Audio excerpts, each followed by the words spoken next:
Big boss season 7 winner పల్లవి ప్రశాంత్ ను చంచల్గూడ జైలుకు తరలించారు పోలీసులు.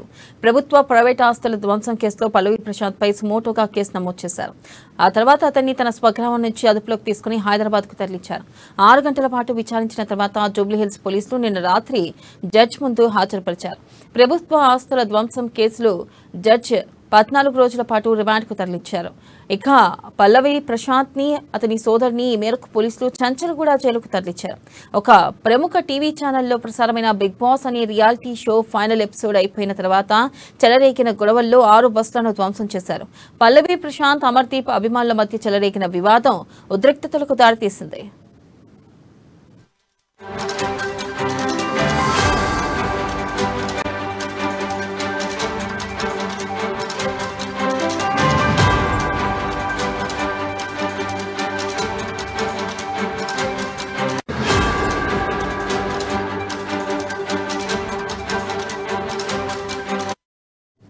పోలీసులు వారిస్తున్నా వినకుండా పల్లవి ప్రశాంత్ పెద్ద ఎత్తున ర్యాలీ నిర్వహించడంతో ఈ ఘటనలు జరిగాయని పోలీసులు కేసును సుమోటోగా స్వీకరించారు. ఈ క్రమంలోనే పల్లవి ప్రశాంత్ పరారీలో ఉన్నాడని వార్తలు వచ్చాయి. కానీ తను ఎక్కడికి వెళ్లలేదని, తన ఇంట్లోనే ఉన్నానని, బిగ్ బాస్ నుంచి వచ్చిన తర్వాత తన ఫోన్ ఇంకా స్విచ్ ఆన్ చేయలేదని ప్రశాంత్ ఓ వీడియో రిలీజ్ చేశాడు. దీంతో అతని స్వగ్రామానికి వెళ్లిన పోలీసులు బుధవారం రాత్రి అరెస్ట్ చేసి హైదరాబాద్ జూబ్లీహిల్స్ పోలీస్ స్టేషన్ కు తరలించారు. ఆ తర్వాత మెజిస్ట్రేట్ ముందు హాజరుపరచగా 14 రోజుల రిమాండ్ను విధించారు.